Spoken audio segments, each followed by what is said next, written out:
Mm, Today I will be reading to you Alice in Wonderland.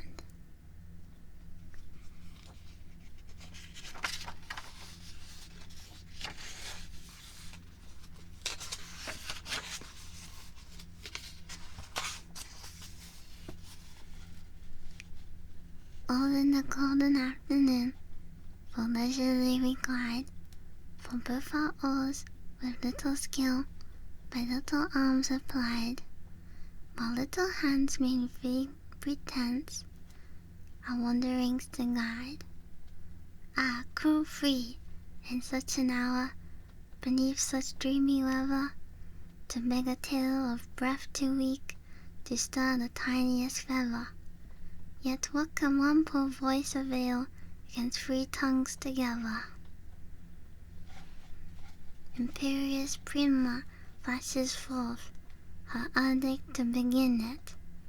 In gentle tone, Secunda hopes there will be no nonsense in it, while Tertia interrupts the tale no more than once a minute. Anon to sudden silence one, in fancy they pursue the dream child moving through a land of wonders wild and new. In friendly chat with bird or beast, and half believe it true. And ever as the story dreamed, the wells of Faney dry, and faintly strove that weary one to put the subject by. The rest next time, it is next time, the happy voices cry. Thus grew the tale of Wonderland, thus slowly one by one, its quaint events were hammered out, and now the tale is done. And home we steer, a merry crew, beneath the setting sun. Alice, a childish story take, and with a gentle hand, lay it where childhood's dreams are twined, in memory's mystic band, like pilgrims' withered wreath of flowers, plucked in a far-off land.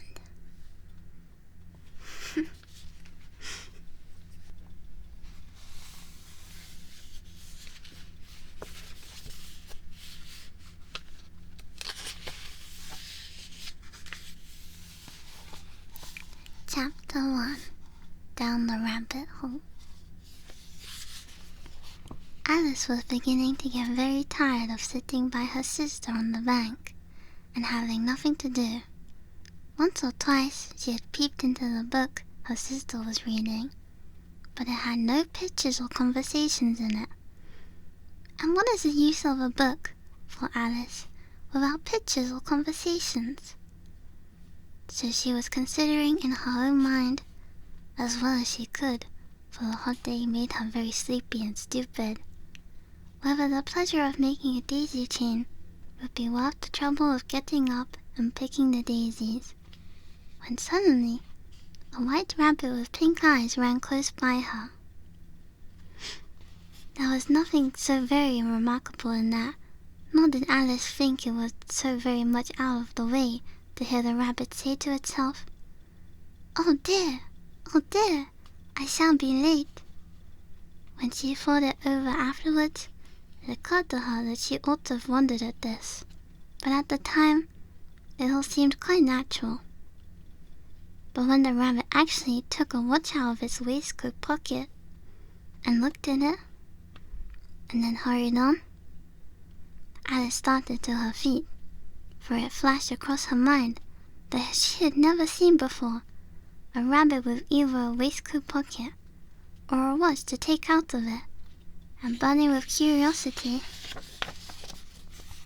she ran across the field after it, and fortunately was just in time to see it pop down a large rabbit hole under the hedge. And another moment down went Alice after it, never once considering how in the world she was to get out again. The rabbit hole went straight on like a tunnel for some way, and then dipped suddenly down, so suddenly that Alice had not a moment to think about stopping herself before she found herself falling down a very deep well. Either the well was very deep, or she fell very slowly. But she had plenty of time when she went down to look about her and to wonder what was going to happen next. First, she tried to look down and make out what she was coming to, but it was too dark to see anything. And then she looked at the sides of the well and noticed they were filled with cupboards and bookshelves. Here and there she saw maps and pictures hung upon pegs. She took down a jar from one of the shelves as she passed. It was labeled Orange Marmalade. But to her great disappointment, it was empty. She did not like to drop the jar for fear of killing somebody, so managed to put it into one of the cupboards as she fell past it. Well, thought Alice to herself, after such a fall as this, I shall think nothing of tumbling downstairs. How brave they'll think of me at home. Why, I wouldn't say anything about it, even if I fell off the top of the house, which very likely was true. Down, down, down. Would the fall never come to an end? I wonder how many miles I've fallen it by this time, she said aloud. I must be getting somewhere near the center of the earth. Let me see. That would be 4,000 miles down, I think. For you see, Alice had learned several things of sort in her lessons in schoolroom. And though this was not a very good opportunity for showing off her knowledge, as there was no one to listen to her, still it was very good practice to say it over. Yes, that's about the right distance. But then I wonder what latitude or longitude I've got to. Alice had no idea what latitude was, or longitude either, but thought they were very nice grand words to say. Presently she began again. I wonder if I shall fall right through the earth. How funny you'll come out among the people and walk with their heads downwards. The antipathies, I think. She was rather glad there was no one listening this time, as it didn't sound at all the right word. But I have to ask them what the name of the country is, you know. Please, ma'am, is this New Zealand or Australia? She tried to curtsy as she spoke. Fancy curtsying as you're falling through the air. Do you think you can manage it? And what an ignorant little girl she'll think me for asking. No, it'll never do to ask. Perhaps I shall see it written up somewhere. Down, down, down. There was nothing else to do, so Alice soon began talking again. Tina will miss me very much tonight, I should think. Tina was the cat. I hope they'll remember her saucer of milk at tea time. Tina, my dear, I wish you were down here with me. There are no mice in the air, I'm afraid, but you might catch a bat, and that's very like a mouse, you know. But do cats eat bats, I wonder? And here Alice began to get rather sleepy, and went on saying to herself in a dreamy sort of way, do cats eat bats? Do cats eat bats? And sometimes, do bats eat cats? But you see, she couldn't answer either question. It didn't much matter which way she put it. She felt that she was dozing off, and had just begun to dream that she was walking hand in hand with Dina, and saying to her very earnestly, Now, Dina, tell me the truth. Did you ever eat a bat? When suddenly, thump, bump, down she came upon a heap of sticks and dry leaves, and the fall was over. Alice was not one bit hurt, and she jumped up to her feet in a moment. She looked up, but it was all dark overhead. Before her was another long passage, and the white rabbit was still on the sight, hurrying down it. There was not a moment to be lost. Away went Alice like the wind, and was just in time to hear it say, as it turned a corner,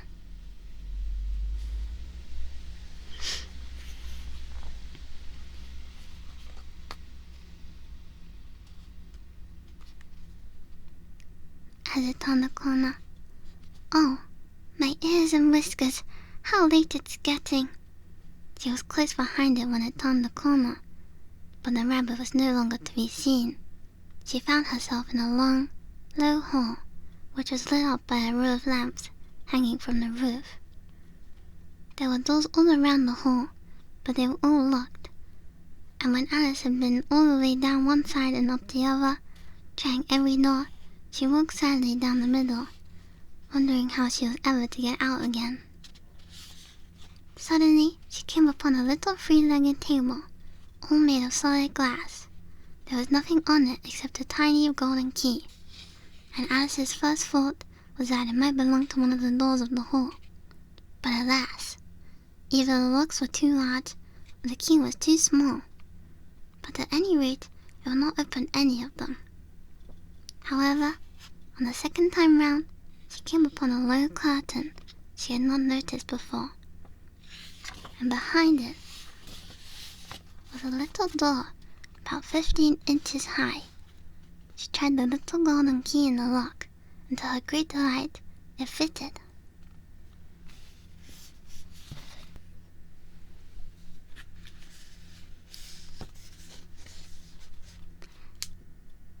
Alice opened the door and found that it led into a small passage, not much larger than a rat hole. She knelt down and looked along the passage into the loveliest garden you ever saw. How she longed to get out of that dark hole and wander about among those beds of bright flowers and those cool fountains, but she could not even get her head through the doorway. And even if my head would go through, thought poor Alice, it would be of very little use without my shoulders. Oh, how I wish I could shut up like a telescope. I think I could, if I only knew how to begin.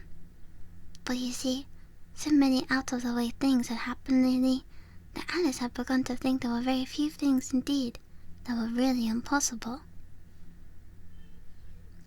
There seemed to be no use in waiting by the little door, so she went back to the table, half hoping she might find another key on it, or at any rate, a book of rules for shutting people up like telescopes. This time, she found a little bottle on it, which certainly was not here before, said Alice. And round the neck of the bottle was a paper label with the words, "Drink me," beautifully written on it in large letters.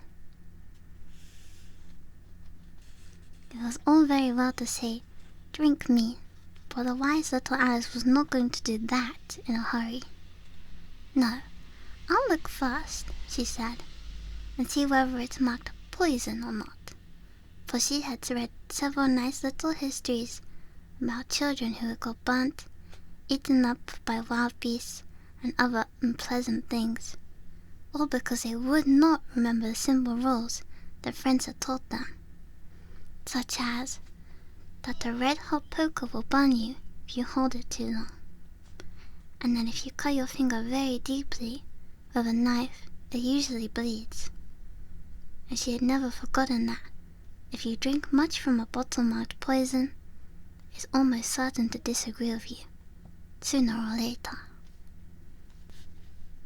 However, this bottle was not marked poison, so Alice ventured to taste it, and finding it very nice, it had, in fact, a sort of mixed flavor of cherry tart, custard, pineapple, roast turkey, toffee, and hot buttered toast. She very soon finished it off.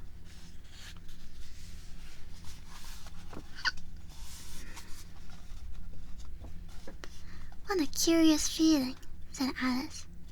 "I must be shutting up like a telescope." And so it was indeed. She was now only 10 inches high, and her face brightened up at the thought that she was now the right size for going through the little door into that lovely garden. First, however, she waited for a few minutes to see if she was going to shrink any further. She felt a little nervous about this, for it might end, you know, said Alice to herself. It might going out altogether, like a candle. I wonder what I should be like then. And she tried to fancy what the flame of a candle was like after the candle was blown out, for she could not remember ever having seen such a thing. After a while, finding that nothing more happened, she decided on going into the garden at once. But alas for poor Alice, when she got to the door, she found she had forgotten the little golden key, and when she went back to the table for it, she found she could not possibly reach it.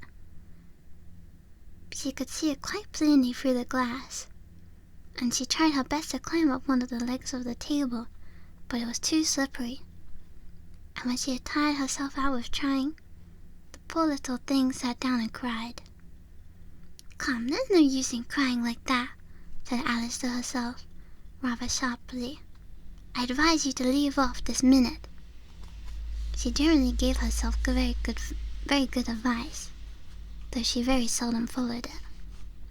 And sometimes she scolded herself so severely as to bring tears into her own eyes. And once remembering trying to open a box for her own ears for having cheated herself in a game of croquet she was playing against herself. For this curious child was very fond of pretending to be two people. "But it's no use now," thought poor Alice, "to pretend to be two people. Why, there's hardly enough of me left to make one respectable person." Soon her eye fell on a little glass box that was lying underneath the table. She opened it and found in it a very small cake, on which the words "Eat me" were beautifully marked in currants.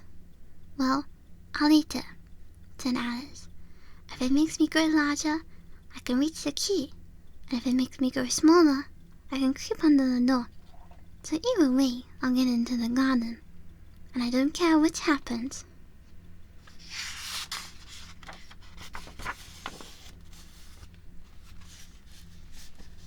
She ate a little bit and said anxiously to herself, "Which way? Which way?" holding her hand on top of her head to feel which way it was growing. And she was quite surprised to find that she remained the same size. To be sure, this generally happens when one eats cake, but Alice had gotten much into the way of expecting nothing but out-of-the-way things to happen, that it seemed quite dull and stupid for life to go on in the common way. So she set to work and very soon finished off the cake.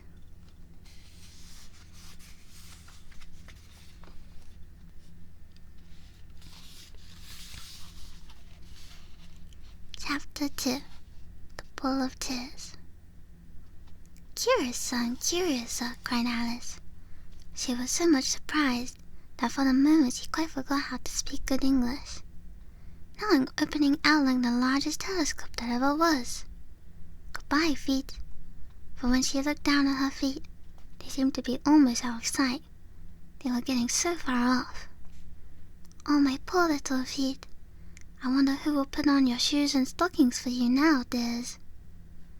"I'm sure I shan't be able.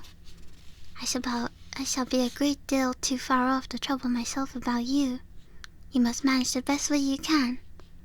But I must be kind to them." Poor Alice. "Or perhaps they won't walk the way I want to go. Let me see. I'll give them a new pair of boots every Christmas." And she went on planning to herself how she would manage it. They must go by the carrier, she thought, and how funny it will seem sending presents to one's own feet, and how odd the directions will look. Alice's right foot, hearthrug, near the fender, with Alice's love. Oh dear, what nonsense I'm talking. Just then, her head struck against the roof of the hall. In fact, she was now more than 9 feet high, and she once took up the little golden key and hurried off to the garden door. Poor Alice! It was much as she could do, lying down on one side, to look through the garden with one eye. But to get through was more hopeless than ever. She sat down and began to cry again.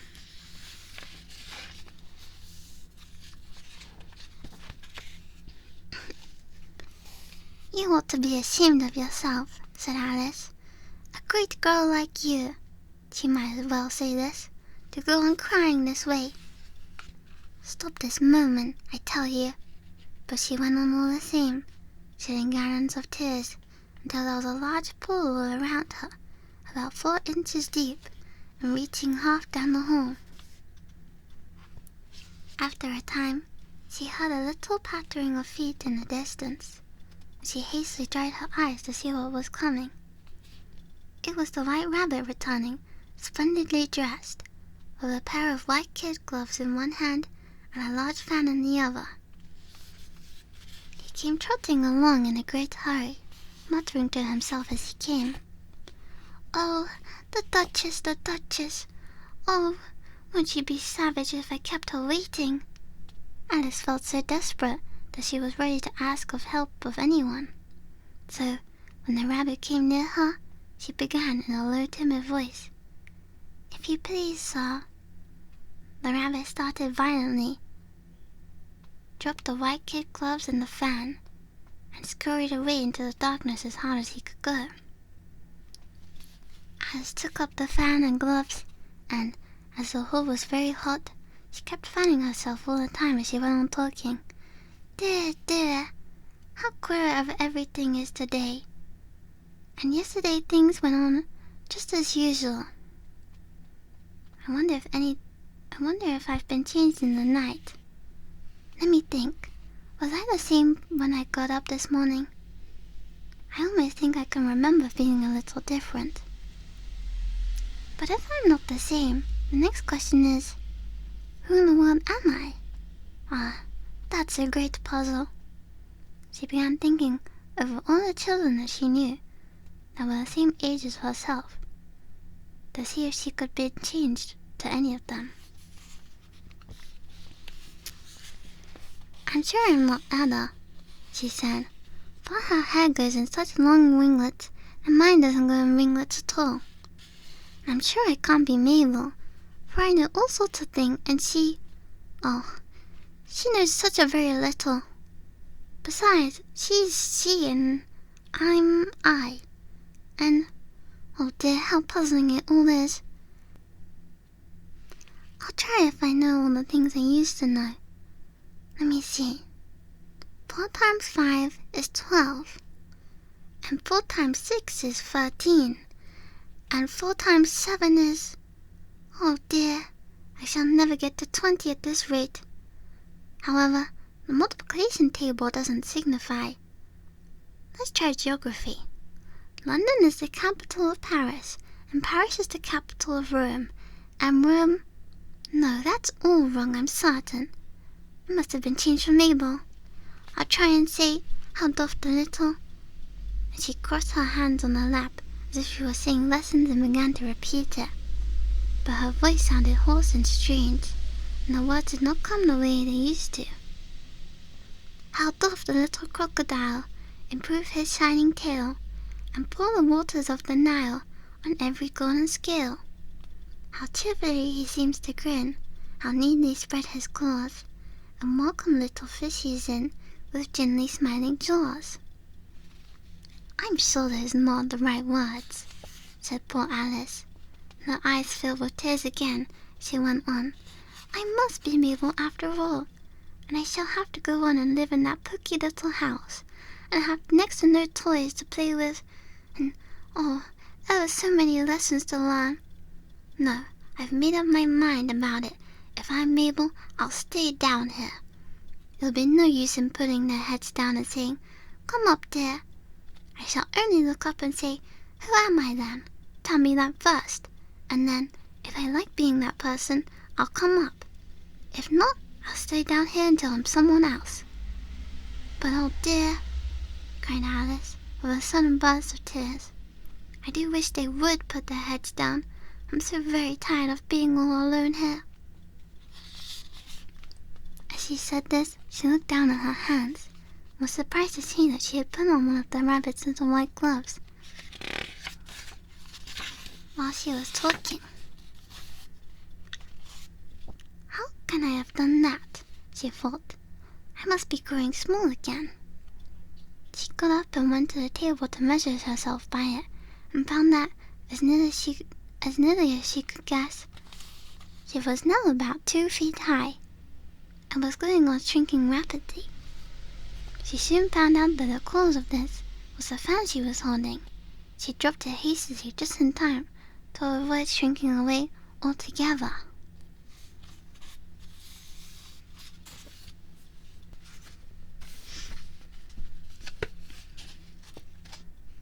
was a narrow escape," said Alice, a good deal frightened at the sudden change, but very glad to find herself still in existence.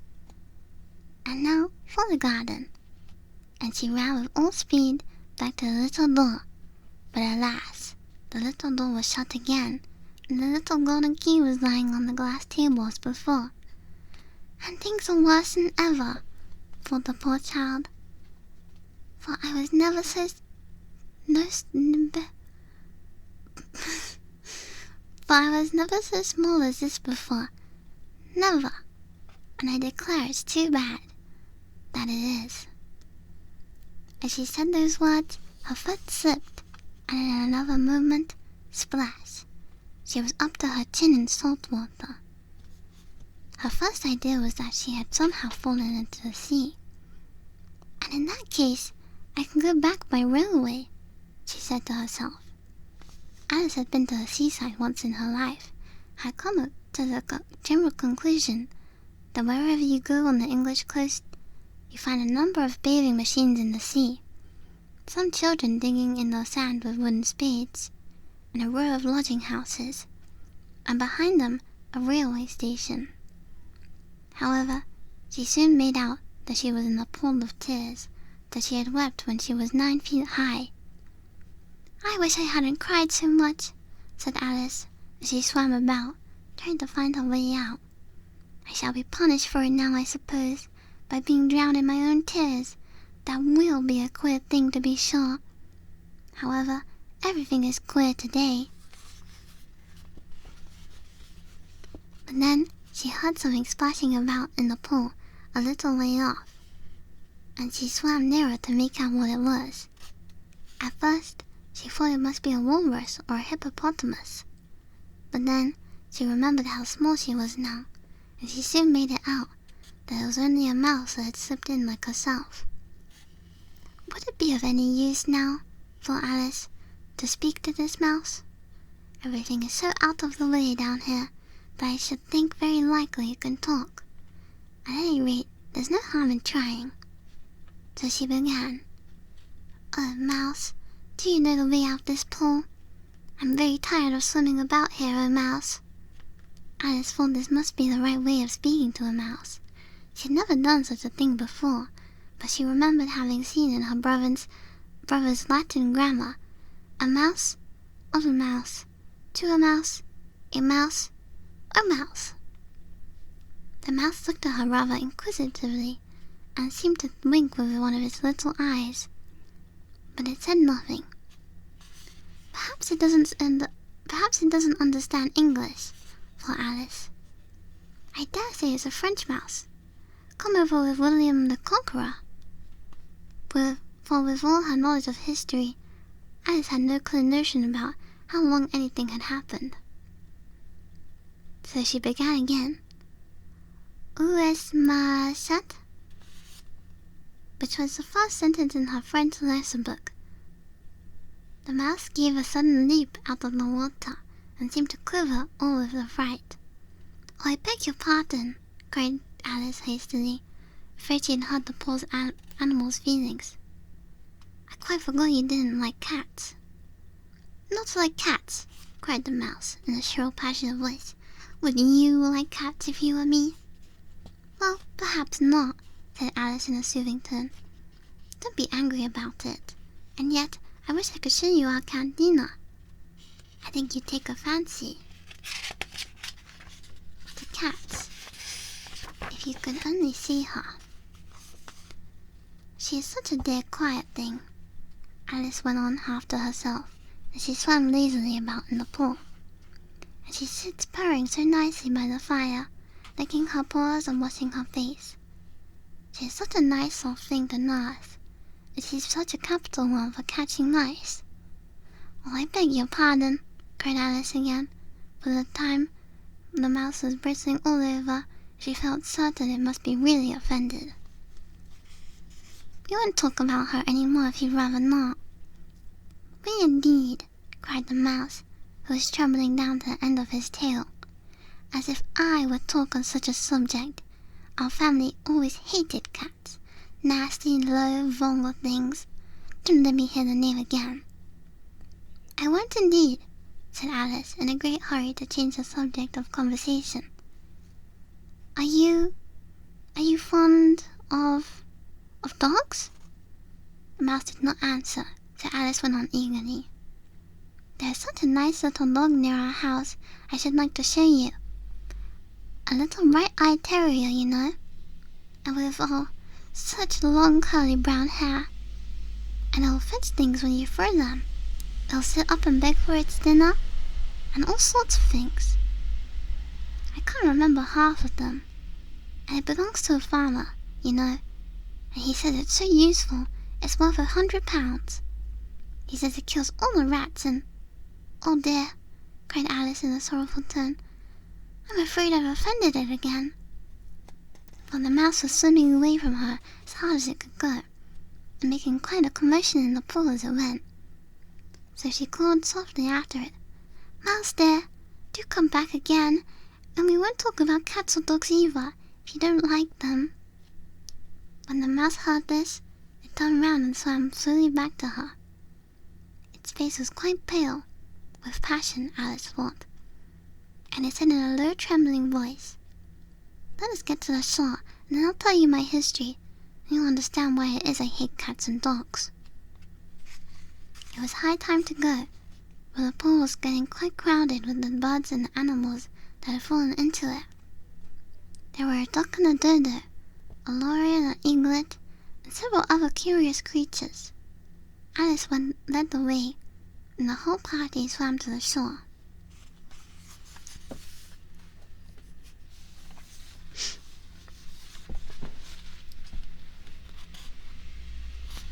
Chapter 3. A Caucus Race and a Long Tail. They were indeed a queer-looking party that assembled on the bank. The birds with draggled feathers, the animals with their fur clinging close to them, and all dripping wet, cross and uncomfortable. The first question was, of course, how to get dry again.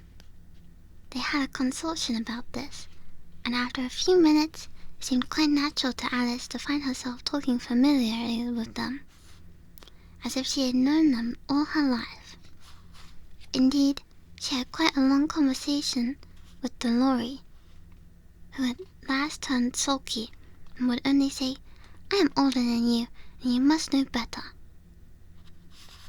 And this Alice would not allow without knowing how old it was, and as the lory positively refused to tell its age, there was no more to be said. At last the mouse, who seemed to be the person of authority among them, called out, "Sit down, all of you, and listen to me. I'll soon make you dry enough." They all sat down at once, in a large ring, with the mouse in the middle. Alice kept her eyes anxiously fixed on that, but she felt sure she would catch a bad cold if she didn't get dry very soon. "Ahem," said the mouse with an important air. "Are you all ready? This is the driest thing I know. Silence all around, if you please. William the Conqueror, whose cause was favoured by the Pope, was soon submitted by the English, who wanted leaders, and had been of late much accustomed to usurpation and conquest. Edwin and Morcar, the Earls of Mercia and Northumbria—" "Ah," said the lawyer with a shiver. "I beg your pardon," said the mouse, frowning but very politely. "Did you speak?" "Not I," said the lawyer hastily. "I thought you did," said the mouse. "I proceed. Edwin and Morcar, the Earls of Mercia and Northumbria, declared for him, and even Stigland, the patriotic Archbishop of Canterbury, found it advisable." "Found what?" said the duck. "Found it," the mouse replied rather crossly. "Of course you know what it means." "I know what it means well enough when I find a thing," said the duck. "It's generally a frog or a worm. The question is, what did the Archbishop find?" The mouse did not notice this question, but hurriedly went on. found it advisable to go with Edgar Atheling to meet William and offer him the crown. William's conduct at first was moderate, but the insolence of his Normans... "How are you getting on now, my dear?" it continued, turning to Alice as it spoke. "As wet as ever," said Alice in a melancholy tone. "Doesn't seem to dry me at all." "In that case," said the Dodo solemnly, rising to its feet, "I move the meeting adjourn for the immediate adoption of a more energetic remedies." "Speak English," said the Eagle. "I don't know the meaning of half those long words, and, what's more, I don't believe you do either," said the Eaglet, and it bent down its head to hide a smile.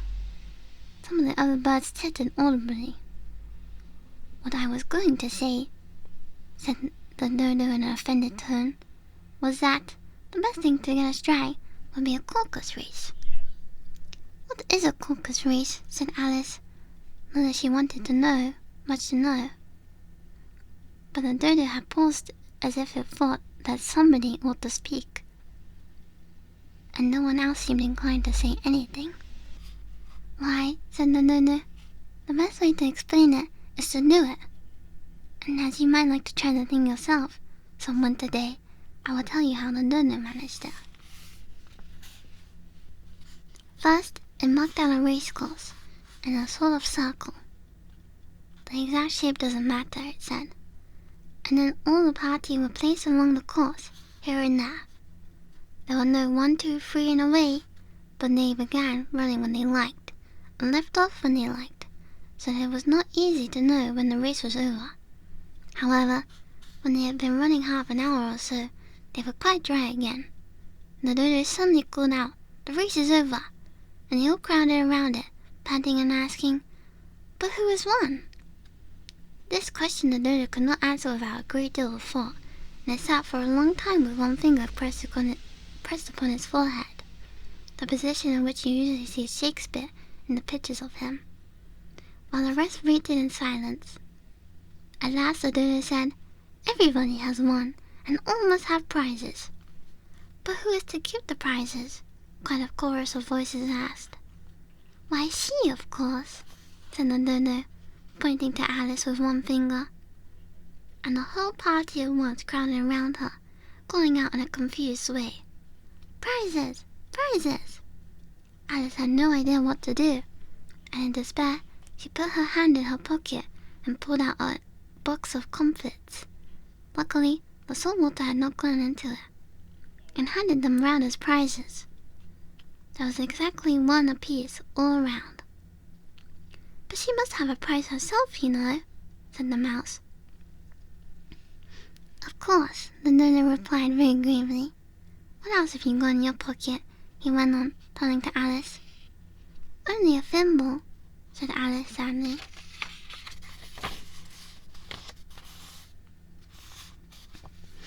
"Hand it over here," said the Dodo. Then they all crowded around her once more, while the Dodo solemnly presented the thimble, saying, "We beg your acceptance of this elegant thimble." And when it had finished this short speech, they all cheered. Alice thought the whole thing very absurd, but they looked so grave that she dared not laugh, and, as she could not think of anything to say, she simply bowed, and took the thimble, looking as solemn as she could. The next thing was to eat the comfits. This caused some noise and confusion, as the large birds complained they could not taste theirs, and the small ones choked and had to be patted on the back. However, it was over at last, and they sat down again in a ring, and begged the Mouse to tell them something more. "You promised to tell me your history, you know," said Alice, "and why it is you hate C&D," she added in a whisper, half afraid it would be offended again. "Mine is a long and sad tale," said the Mouse, turning to Alice and sighing. "It is a long tale, certainly," said Alice, looking down with wonder at the Mouse's tail. "But why do you call it sad?" And she kept on puzzling about it while the Mouse was speaking, so that her idea of the tale was something like this.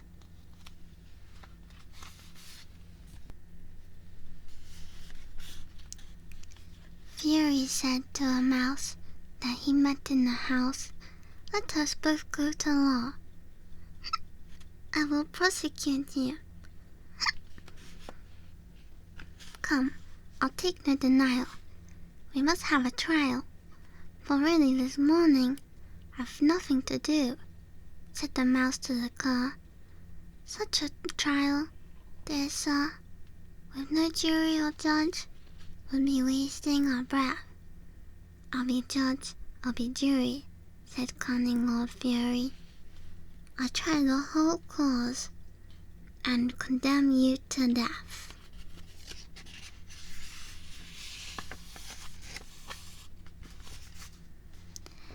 "You are not attending," said the mouse to Alice severely. "What are you thinking of?" "I beg your pardon," said Alice very humbly. "You had got to the fifth bend, I think?"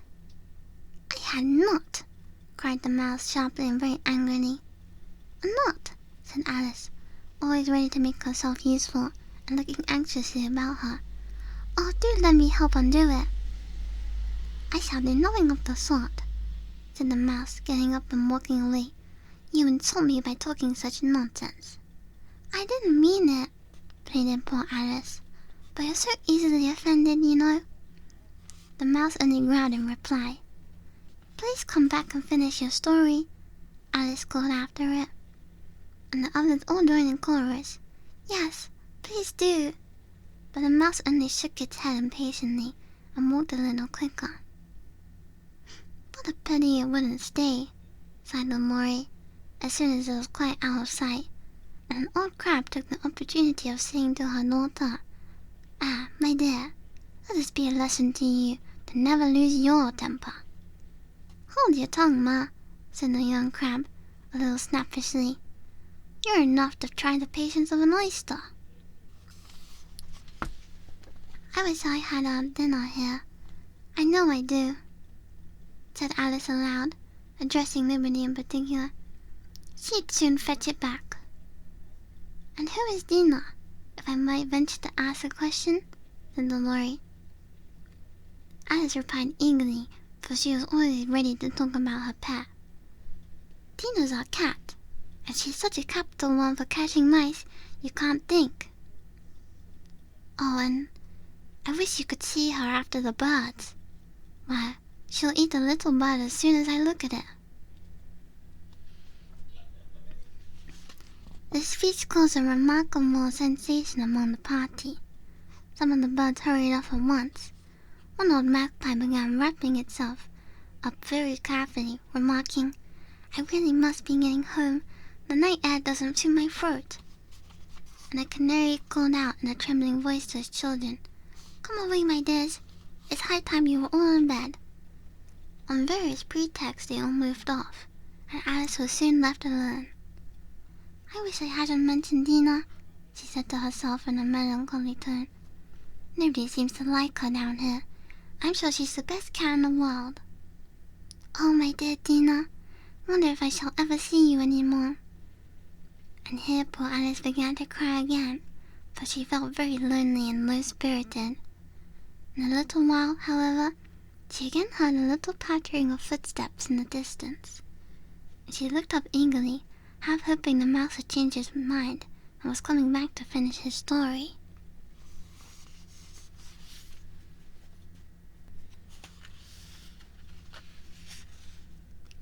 Chapter 4. The Rabbit Sends in a Little Bill. It was the White Rabbit, trotting slowly back again, and looking anxiously about it as it went, as if it had lost something. She heard it muttering to itself, "The Duchess! The Duchess! Oh, my dear paws! Oh, my fur and whiskers! She'll get me executed as sure as ferrets are ferrets! Where can I have dropped them, I wonder?" Alice guessed in a moment it was looking for the fan and a pair of white kid gloves, and she very good-naturedly began hunting about for them, but they were nowhere to be seen. Everything seemed to have changed since her swim in the pool, and the great hole with the glass table and the little door had vanished completely. Very soon the rabbit noticed Alice as she went hunting about, and called out to her in an angry tone, Why, Marianne, what are you doing out here? Run home this instant, and fetch me a pair of gloves and a fan. Quick now." And Alice was so much frightened that she ran off and once in the direction it pointed to, without trying to explain the mistake it had made. "He took me for his housemaid," she said to herself as she ran. "How surprised he'll be when he finds out who I am. But I'd better take to him his fan and gloves, that is, if I can find them." As she said this, she came upon a neat little house, on the door of which was a bright brass plate with the name W. Rabbit engraved upon it. She went in without knocking, and hurried upstairs, in the great fear lest she meet the real Marianne, and be turned out the house before she had found the fan and gloves.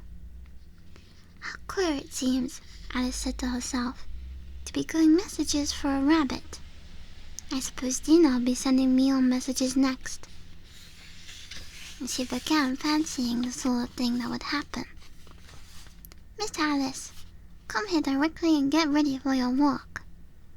"Come in a minute, nurse, but I've got to see where the mouse doesn't get out."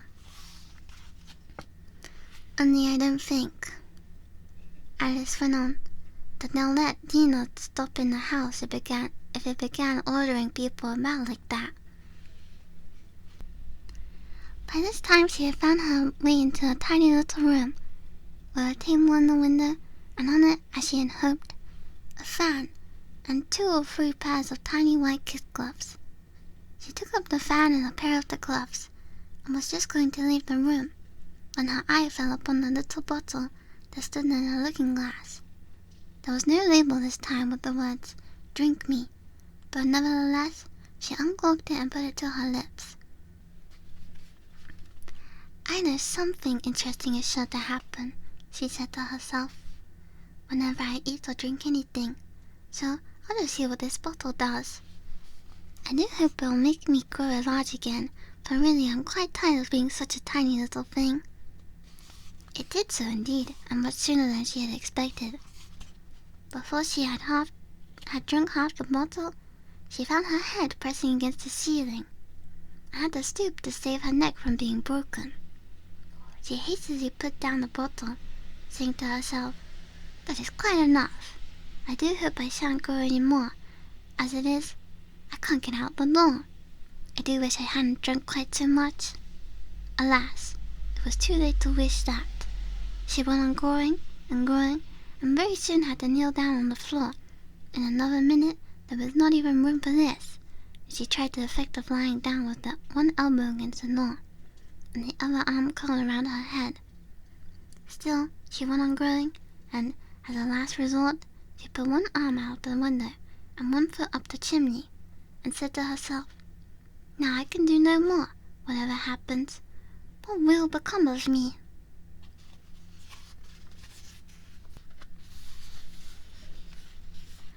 Luckily for Alice, the little magic bottle now had its full effect. She grew no larger. Still, it was very uncomfortable, and, as there seemed to be no sort of chance of her ever getting out of the room again, no wonder she felt unhappy. It was much pleasanter at home, thought poor Alice, when one wasn't always growing larger and smaller, and being ordered about by mice and rabbits. I almost wish I hadn't gone down that rabbit hole, and yet, it's rather curious, you know, this sort of life. I do wonder what can have happened to me.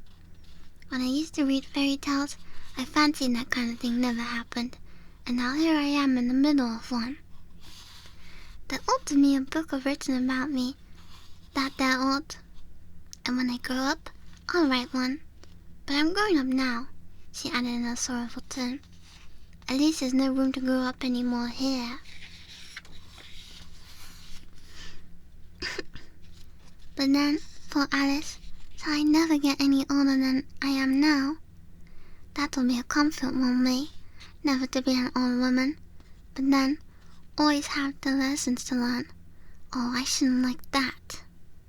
Oh, you foolish Alice, she answered herself. How can you learn lessons in here? Why, there's hardly room for you, and no room at all for any lesson books. And so she went on, taking first one side and then the other, making quite a conversation of it altogether. But after a few minutes, she heard a voice outside and stopped to listen. "Marianne, Marianne," said the voice, "fetch me my gloves this moment." Then came a little pattering of feet on the stairs. Alice knew it was the rabbit coming to look for her, and she trembled until she shook the house, quite forgetting that she was now 1,000 times large as the rabbit, and had no reason to be afraid of it. Presently, the rabbit came up to the door and tried to open it, but as the door opened inwards and Alice's elbow was pressed hard against it, the attempt proved a failure. Alice heard it say to itself, "Then I'll go round and get in the window." "That you won't," thought Alice, and after waiting till she fancied she heard the rabbit just under the window, she suddenly spread out her hand and made a snatch in the air.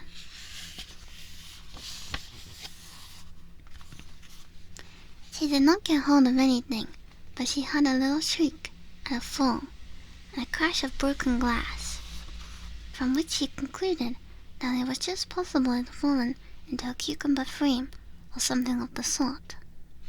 Next came an angry voice, the rabbit's. "Pat, Pat, where are you?" Then a voice she'd never heard before. "Sure, then I'm here, digging for apples, Your Honor." "Digging for apples, indeed," said the rabbit angrily. "Here, come and help me out of this," sounded more broken glass. "Now tell me, Pat, what's that in the window?" "Sure, it's an arm, Your Honor." He pronounced it arm. "An arm, you goose. Whoever saw one that size? Why, it fills the whole window." "Sure it does, Your Honor, but it's an arm for that." "Well, it's got no business there. At any rate, go and take it away." There was a long silence after this, and Alice could only hear whispers now and then, such as, "Sure I don't like it, Your Honor, at all, at all." "Do as I tell you, you coward." And at last she spread out her hand again, and made another snatch in the air. This time there were 2 little shrieks, and more sounds of broken glass. "What a number of cucumber frames there must be," thought Alice. "I wonder what they'll do next. As for pulling me out of the window, I only wish they could. I'm sure I don't want to stay in here any longer." She waited for some time without hearing anything more. At last came a rumbling of little cartwheels, and the sound of a good many voices all talking together. She made out the words, "What's the other ladder? Why, I hadn't to bring this but one. Bill's got the other. Bill, fetch it here, lad. Here, put 'em up this corner. No, tie 'em together first. They don't reach half high enough yet. Oh, they'll do well enough, don't be particular. Here, Bill, catch hold of this rope. Will the roof bear? Mind that loose slate. Oh, it's coming down. Heads below." A loud crash. "Now, who did that? It was Bill, I fancy. Who's to go down the chimney? Nay, I shan't. You do it." "That I won't, then. Bill's to go down. Here, Bill. The master says you're to go down the chimney." "Oh, so Bill's got to come down the chimney, has he?" said Alice to herself. "Shy, they seem to put everything upon Bill. I wouldn't be in Bill's place for a good deal. This fireplace is narrow, to be sure, but I think I can kick a little."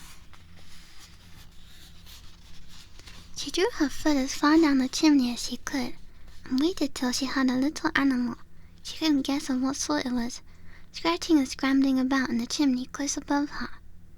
Then, saying to herself, "This is Bill," she gave one sharp kick, and waited to see what would happen next. The first thing she heard was a general chorus of, "There goes Bill."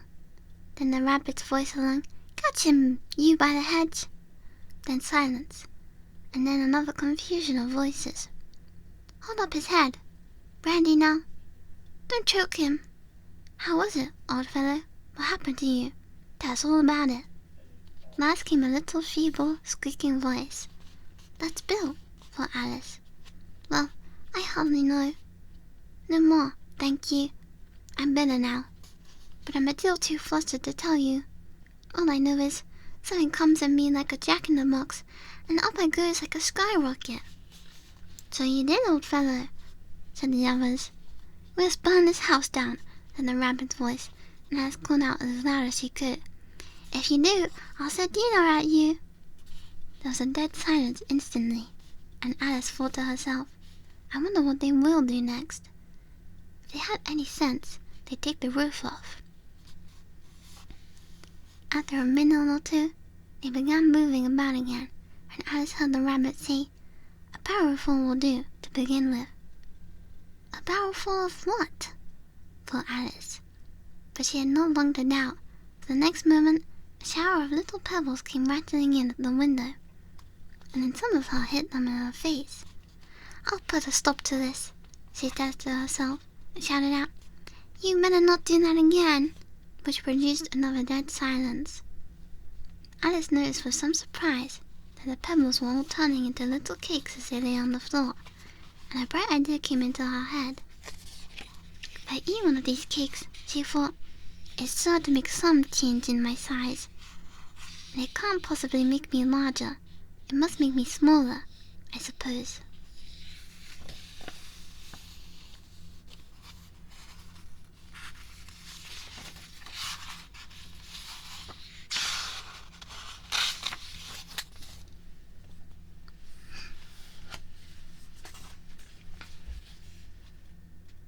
So she swallowed one of the cakes, and was delighted to find that she began shrinking directly.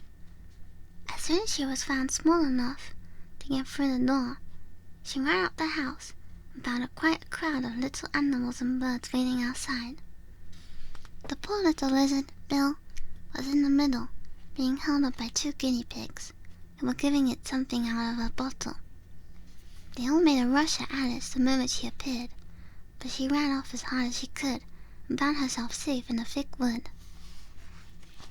"The first thing I've got to do," said Alice to herself as she wandered about in the wood, "is to grow to my right size again. And the second thing is to find my way into that lovely garden. I think that will be the best plan." It sounded like an excellent plan, no doubt, and very neatly and simply arranged. The only difficulty was that she had not the smallest idea how to set about it, and while she was peering about anxiously among the trees, a little sharp bark over the head made her look up in a great hurry. An enormous puppy was looking down at her with large round eyes, and feebly stretching out one paw, trying to touch her. "Poor little thing," said Alice in a coaxing tone.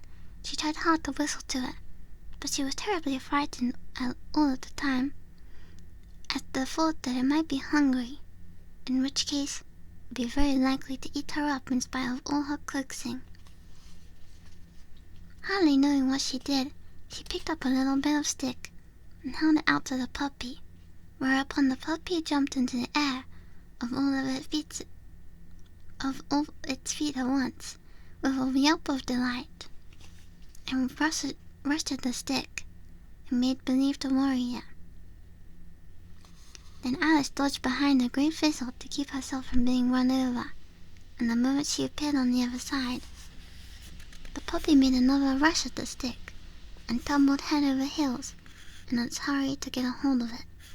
Then Alice, thinking it was very likely having a game of play with a cart horse, and expecting every moment to be trampled under its feet, ran around the thistle again.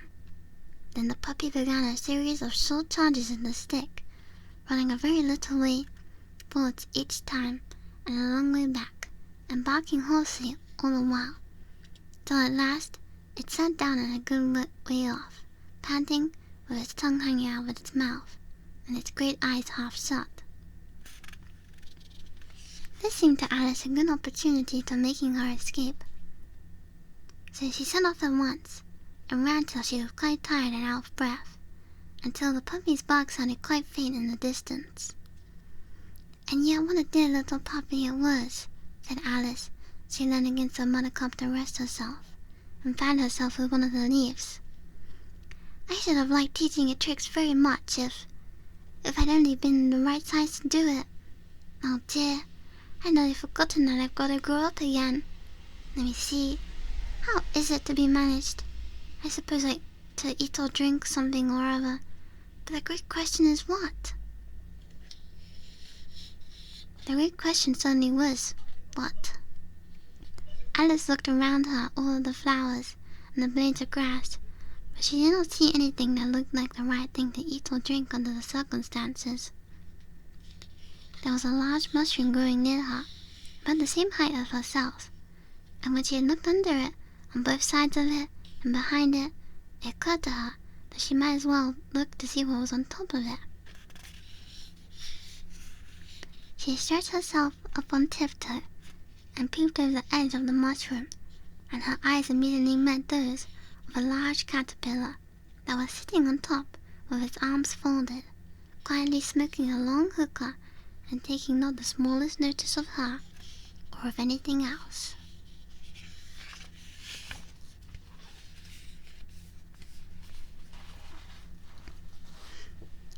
Thank you for listening to me read. That was chapters 1 to 4. I hope I can see you again soon for the rest of the book. I hope you can get a good sleep and have some sweet dreams. Okay.